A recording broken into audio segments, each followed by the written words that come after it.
In the era of cancel culture, few public figures have navigated the minefield of scandal with the skill of T.S. Madison, from her viral beginnings on the defunct platform Vine to becoming an omnipresent voice on Beyoncé's Renaissance album and a rotating judge on RuPaul's Drag Race. Madison has built an empire on an unconventional foundation: radical transparency. However, her rise from a sex worker in Miami to a Hollywood icon has not been linear or immaculate.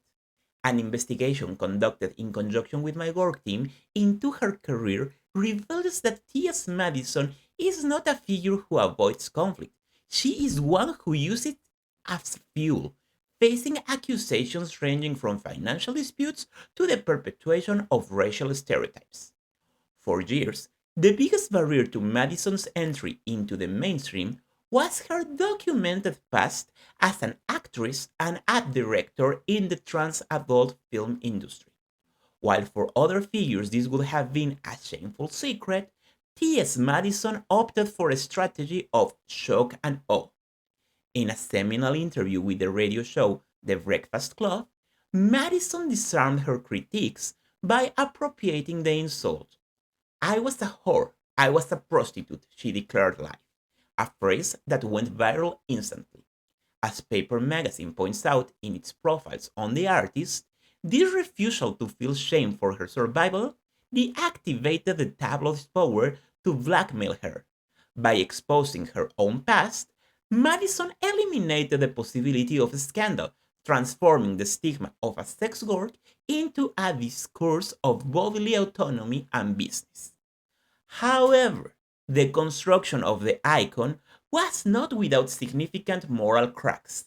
The darkest and least discussed chapters in Madison's current biography occurred during her early days on YouTube and Vine. Digital archives from that era show Madison using her platform to disseminate derogatory comments about Asian men, focusing graphically on stereotypes about the size of their genitals. They're gonna try to come for me, but it seems like a lot of Asian men have kitty dicks, but they're so populated over there. Well, the dick don't have anything to do with this, with the semen, with the ejaculate. But I'm just saying, how does it even insert when it's usually so All you need small? is just to put the tip in, That's all they usually have is a tip. and it works. Tips make kids. Not only that, you work with what you got. If that's all they have over there. Is that that's why what those Asian women always going after the military guys? Or the black ones. Correct. I got a friend in China. Cultural critics and Asian American activists pointed out in forums and on social media the lateral violence exercised by Madison, the phenomenon where a member of an oppressed minority directs prejudice towards another marginalized group. The controversy lies in cognitive dissonance. While Madison demanded justice and respect for black trans women, she perpetuated humiliating physical tropes against another minority. If her adult past was her barrier to entry, the saga of the Queen's Court was her biggest media conflict.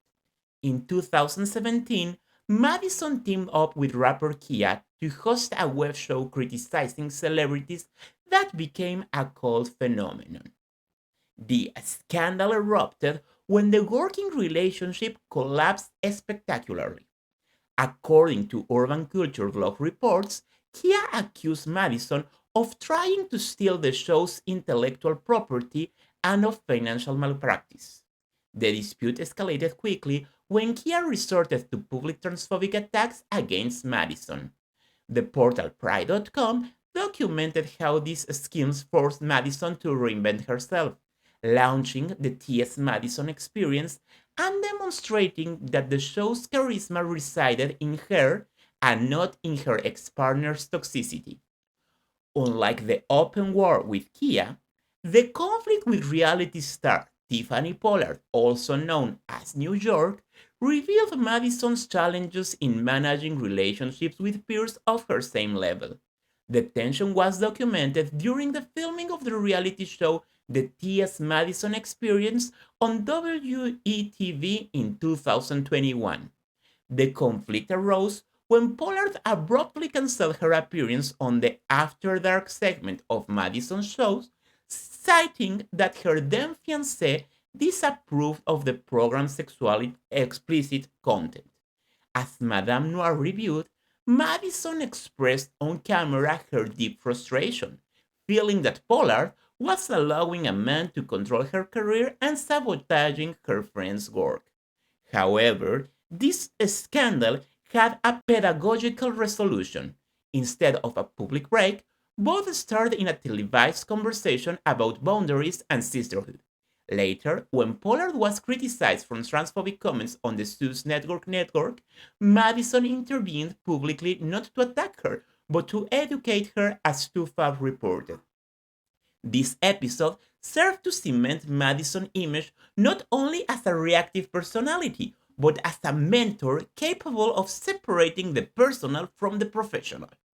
Already established with her own program, the presenter faced a new wave of criticism coming from her own LGBTQ plus fans by inviting comedian Jess Hilarious, who had been cancelled on networks for transphobic comments. Media like Out Magazine analyzed this risky move. Instead of joining the boycott, Madison sat the comedian down for a face-to-face confrontation. The episode was tense and polarizing. While a sector of activists accused Madison of giving a platform to intolerance, others praised her pedagogical capacity under the premise that cancellation does not educate. Currently, as a recurring judge on RuPaul's Drag Race, Madison's scandals have mutated.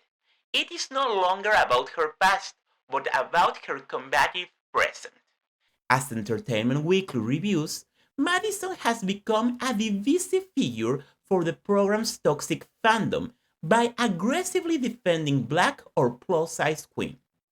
Her unfiltered style of criticism often generates friction on networks because the public considers that she does not have a coherence or a career that can validate her to give an opinion on what the contestants are doing. However, her criticisms are aggressive and often senseless. T.S. Madison, although for part of the public her criticism within RuPaul's Drag Race results particularly harsh, in reality appears strongly edited in the main program, a situation that has also occurred with other judges with controversial opinions, which limits the full perception of her personality and her criteria as a juror. This becomes evident when comparing her participation in the show with her interventions in accompanying content produced by World of Wonder, like Bring Back My Girls, where she is shown much more direct, loose, and with a wider and more nuanced range of opinion.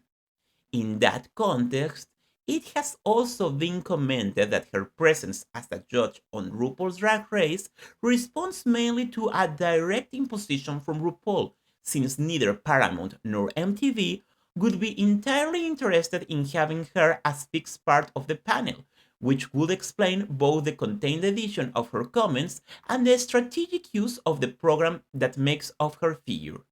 The investigation into T.S. Madison's career demonstrates that scandal for her is not a miscalculation, but a brand-building tool.